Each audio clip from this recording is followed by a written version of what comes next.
Hey, how's it going? In today's video, we're gonna be doing some problem solving because last night I had a gig and one of the worst things that can happen happened, and my pedal board was not making any sound, and I had to go on the fly and pull a couple pedals off what I absolutely needed, and just had a big rat's nest of cables on the ground. So let's fix some issues and get ready for a recording video session tonight. So last night I had a gig, like I said, and I brought my fly rig pedal board. It was just a acoustic gig, and so I didn't necessarily need that. I could have brought my baby board, which is in this little road case right there, if I can get my finger in the right place. But I knew I was doing this video session tonight at a studio to where we're live tracking and also recording video, and I knew I was going to be using my fly rig, so I was just going to kind of test the waters on some presets and stuff last night. However, I arrive at the gig and plug in and start to sound check, and there is absolutely no sound. All the lights are turning on my board, but there was no sound. And so I ended up trying a couple different cables, pulled a couple pedals off, and just kind of went with what I needed. And there was just kind of like that pedal board just staring at me the entire gig, right in front of me, not being used. But we need to use it tonight. So why don't you join me, and we're gonna do some problem solving and try to fix this for tonight, and hopefully this can help you if you run into a similar issue.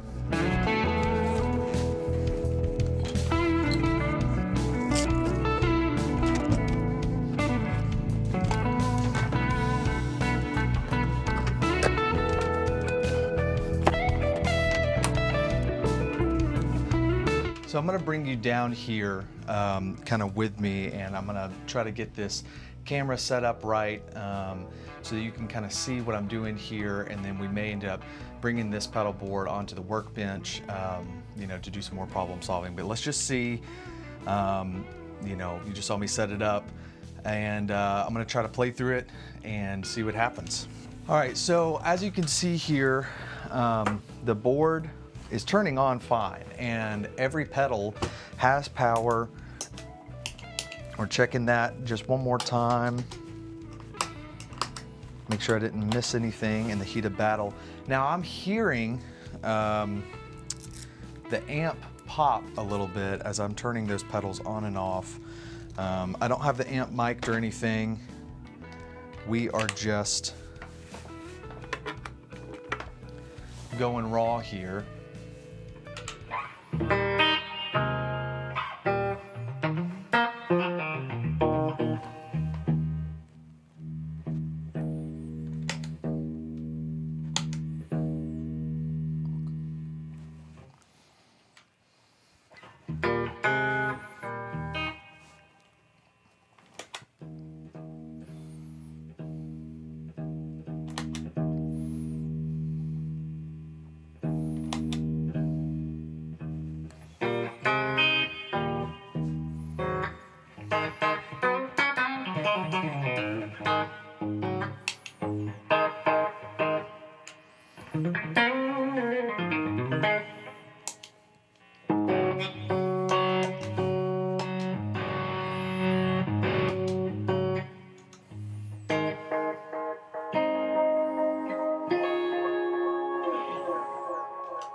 All right, so this is exactly what I didn't want to happen, which is it is working fine. The reason why I don't want that to happen is because now we have to try to replicate what happened last night. And there is one key difference. that makes a big deal here on the difference of what I was using last night. We were doing some live looping, and so I had a looper pedal actually plugged into the auxiliary power that I have on this other side of the board, and I was going out from the out of the board into the input of the looper, and then the out of the looper going into the acoustic amp and then the PA and everything. So let's set that up and see if we can get it to fail doing that for some reason. And then what we'll probably do is go without it. I'm not using that live looper for this live video session at the studio tonight, so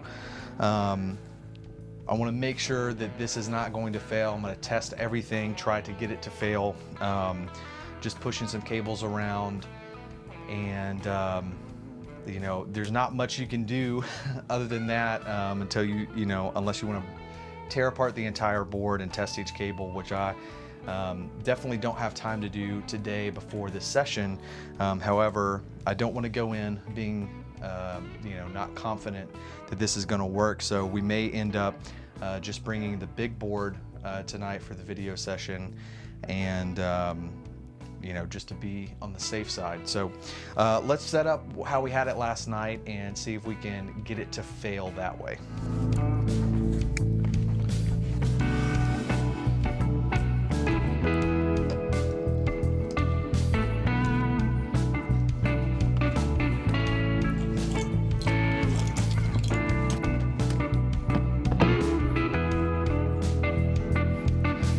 All right, so I'm gonna grab the camera and I'm gonna show you what we're doing here. So you can kind of see here, you know, here's the board, okay? So what we're doing is I'm going out of the auxiliary accessory power out on this board, and it is powering this Boss loop station, okay? And the loop station, we're coming out with just a patch cable out of the board into the input of the loop station, and then the loop station output is going to the amp. So this is how I had it running last night, and we couldn't get any sound that way. So I'm hoping that it doesn't work. It may though. And if it does, we're going to continue to try to get it to fail, and then come up with a solution all in time to make a podcast this afternoon. And you know, we've got a video session at the studio tonight, so busy day, and you know, this is obviously the most inopportune time for something to fail at a gig. Obviously, when you get there, nobody wants to be fooling with gear. You know, we'll talk about kind of how I came up with the solution on the spot and just being able to be prepared. And anyway, so let's test this and see what happens.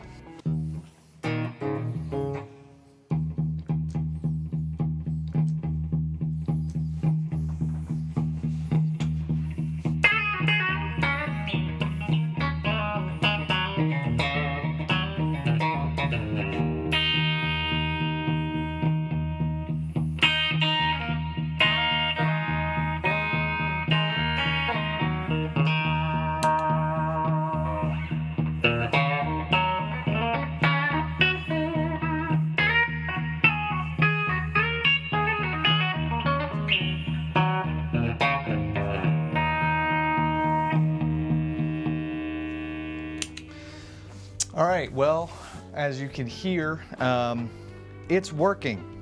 Of course, it works here in the studio and does not at the show.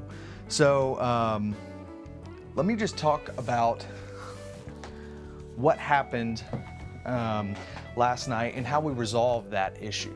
So nobody wants to be fooling with gear, especially if something is not functioning the way that it should, both in rehearsals and as you practice at home. When you get to a gig and something's not working, you know, that's absolute worst case scenario, and you're on the clock, you know. You want to be able to come up with a solution very quick, and be able to pull off the set that you planned on doing. So we were able to do that last night. So I talked about using this loop station here. Okay, that was a key part of last night. Just being a acoustic show, it really fills out and allows me to kind of take some breaks.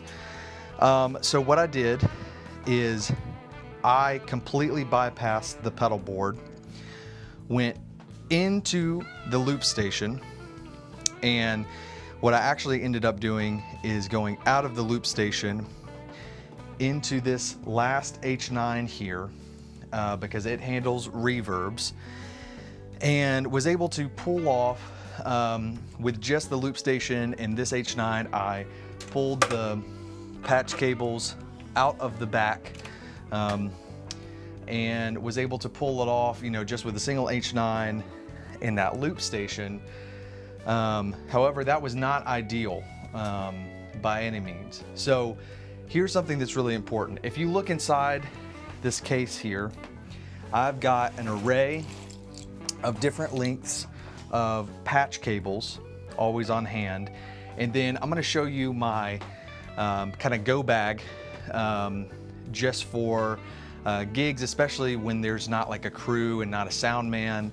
If I'm playing a solo gig, or I'm playing, you know, just with a couple other people and it's very kind of homespun, I have a bag that just has almost anything that you would need at the time of a gig. So we're gonna look through this bag a little bit, and I tell you what, I'm gonna put you on a tripod so I don't have to hold the shaky cam and do Blair Witch on y'all.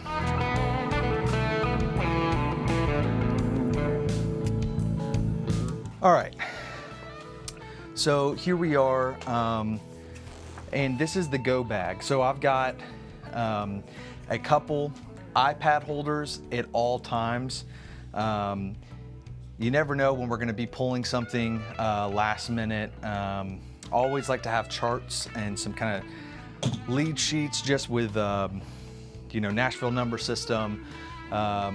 You know, especially when there's an artist that I don't play with as regularly, so I'm not as familiar with their set. I like to give myself, you know, a little bit of cushion there and have some lead sheets that are on an iPad that are usually just sitting on the floor next to my pedal board, so it's not, you know, on a music stand or anything tacky like that. Mainly in the studio though, that's where I use, you know, the iPad music stand holder, because there's usually a talkback mic, and that just gives me, you know, all my charts right there on the iPad.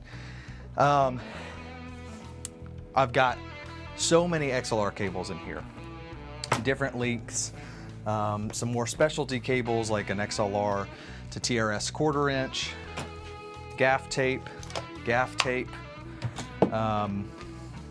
this D'Addario power strip that's, you know, got surge protection on it, a splitter for power, a couple extra vocal mics. I know I've got some 57s in here. I mean, HDMI, I don't think I've ever used this. I don't think this is in here on purpose, but you know, it's in there. Plenty of power extensions, RCA, again, I don't think I've ever used it, but it's in here. If there was ever a time where I can't really think of a situation other than if we didn't have a sound, somebody running, you know, front of house, if somebody needed to play, you know, just kind of house music, I've got that for some reason. A couple direct boxes. I've got this really old Countryman. You know, direct boxes, you never know when you need them. Here's a third one. They're just cheap. Strings, batteries, but I've got plenty of long, high quality 1/4 inch cables. And the reason why that's really important, so especially a scenario like last night where you've got to, you know, jump on the fly. I have patch cables that are in this pedalboard case, and this one I think is like 2 or 3 feet, which is really handy. But having even just a long cable that I don't have to guess the length, because again, you're on the clock, you know, time is ticking. You need to get sound and be able to start, you know, right on downbeat time. So I was able to just use a couple long, high quality 1/4-inch cables and just jump between the pedals because they were getting power, and I was able to just pull the patch cables out of the signal path in the pedal board. I bypassed the pedal board other than the 1H9 and used that looper and just used a couple long 1/4-inch cables, got it to the amp, which was already sending, you know, to the PA, and then we were able to play and pull it off. You know, I was able to play the show, and it was fun. It was not ideal for me, having to panic and rush like that is never fun, but it happens. Luckily, it doesn't happen often, but it happens, you know, and especially as we're getting back into the swing of things, getting ready to gig again. These are the kind of things that why it's really important to plan ahead. Now, luckily, this is a new board that I built recently that I have stress test and I have gigged and used in the studio probably 10 or 15 times since building it over the last, you know, couple months at least. So, you know, it hadn't failed before then, so I knew that it was just something last night. I've not been able to replicate it failing like it was last night. I've used the exact same cables that I attempted it with. I tried a few different patch cables last night. So I'm not sure why we were getting absolutely no sound out of the pedal board with the loop station attached. I even attempted doing it without the loop station and there was still no sound. So I've kind of come to the conclusion that there's a bad cable. But I'm not just gonna leave it there and then just move on and be like, okay, it was a bad cable, and when I come across it again, I'll throw it away. What I'm gonna do now is I'm gonna test each 1/4-inch cable and see if there's one that is bad. And I didn't go through all of them last night, trying them by any means, but I went through a handful of them. So hopefully we can get one of those to fail, and that may be the answer, you know, to our issue, at least enough to be able to pull off tonight. I think no matter what, I'm gonna bring my big board, and just to play it safe for this video session. It is live tracking, and it's being recorded on video, so there's a little bit of extra time and effort and a little bit of extra pressure for this evening in the studio. So I think I'm gonna bring that just to be safe, and I may bring both, and you know, just to have a fail safe there. But you know, you don't want to have a problem that you can't replicate, because then you can't fix it, and then it's kind of up in the air on what can happen. So let's test these 1/4-inch cables and then go from there. All right, so if you don't have a cable tester, get one. I think that it is dumb to not have one. Yeah, I think that you should own a cable tester before you buy your next pedal. Next time you buy a pack of strings, I mean, this is a D'Addario one that I think was like $20 maybe, and it can be a lifesaver. So let's test these 1/4-inch cables and see if we can get one of them to fail.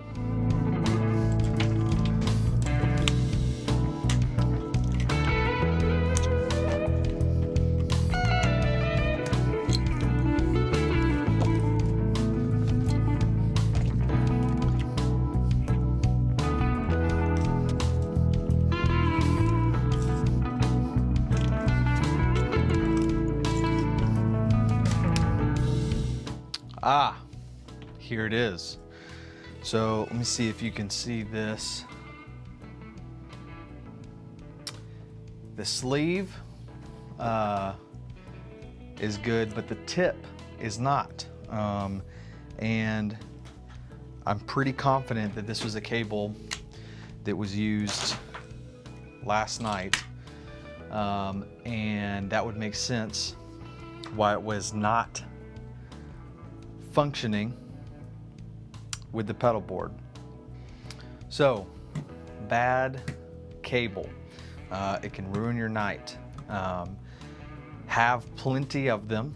Unfortunately, that cable was one that was taped and was run from the amp to the board, and we kept using that until we thought maybe it's that cable and switched. And at that point I'd already kind of routed the pedal board out of the chain and just was using the 1H9 and the loop station. We got things working and immediately it was go time. So luckily we were able to fix that and pull it off last night. However, I wanted to, solve the issue. And of course we don't want that to happen again if we can help it. So I'm going to go in and tidy everything back down on the board, and then we will give a final test, and I'll see you in a second.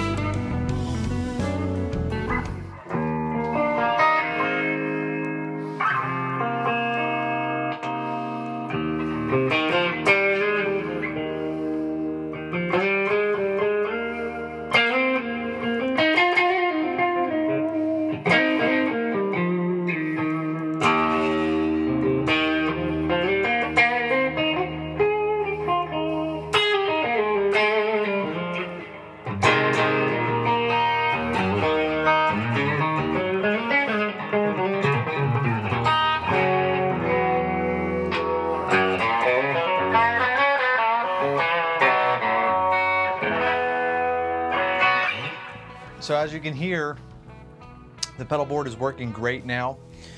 I went and stress test each connection and I couldn't get it to fail. So I am like 90% sure that it was that cable that is dead. However, that's not good enough for me to totally trust this board quite yet. So I'm gonna bring my big board tonight for this video session at the studio, and I'm going to just go for it. Luckily, this is a pretty safe environment that I'm comfortable going, and if we have to swap out, after check or rehearsal or whatever, then I can easily swap out to my main board. However, I'm gonna give it a go, and this is kind of a safe environment with a safety net and a backup plan. Last night I couldn't even get it to make sound, so I don't think that it's an intermittent thing. It just purely was not making any sound, and there was signal going through the entire board. So I'm pretty sure that it's that cable, but it just kind of goes to show you that you've got to be able to be prepared for almost anything, and be prepared as much as you can. So that just means extra cables. Have a cable tester. I mean, last night we didn't necessarily have time to then test, each cable, but having a cable tester to where now, the day after, load everything back into the studio here and test everything. We've found a faulty cable that I know was used last night. So, all signs are pointing to where that was the issue. However, things are gonna happen. Stuff is gonna break. Stuff is going to not function. And it's just kind of your job, especially if you're being hired to play. It's kind of your job to not only show up and know your parts, but have gear that works and be able to pull off a show. If something isn't working, absolute worst case scenario, and just be able to pull it off. Last night was a low pressure gig, and we were able to pull it off, and it was just fine. You know, but if it were a different gig, might have not been so lucky. And that's why having a backup plan, being able to know the ins and outs, you know, of your gear, to be able to troubleshoot on the spot, you know, that's the key. That's the key to being a professional, and being able to show up and pull off, you know, your job that you were hired to do. I know this week's video is a little bit different, a little less production. It's been a pretty busy week for me here. Stay tuned, we've got more demos, more gear to check out. For now, I've been Colin, and we'll see you next time. So here's a quick follow-up from yesterday. The video session at the studio last night went great. The pedal board worked totally fine. I'm really confident that it was that cable that died. I tested everything again and went on to test the rest of the cables that I had. None of the other ones were failing, except for the one that I'm pretty certain that I used, and that was the kind of root of why I was getting just no sound while I was troubleshooting on the spot. Hopefully today's video just kind of gave you a glimpse of some ideas and some kind of checklist things to go through if you have a gig where some gear is failing. Obviously you got to be able to think on the spot, so be able to be prepared in the moment, have extra cables, extra power, and really know your gear and know where and when you can unplug something and repatch something, just to be able to get through the session or get through the gig.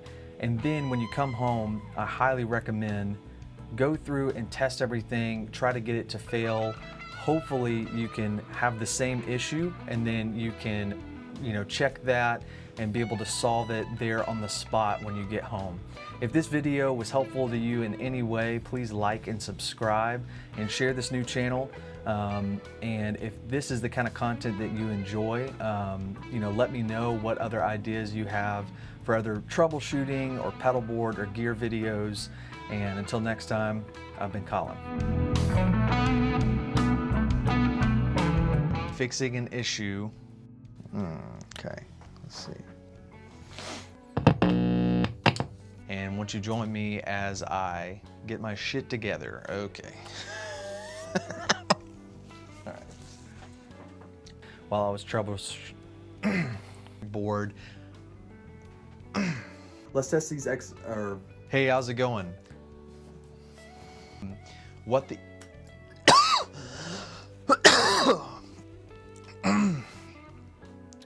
I just choked on my own word. Video last night, secondary pedal board. Okay. Shoo! Is especially for a scenario. Okay, I'm not even gonna do that.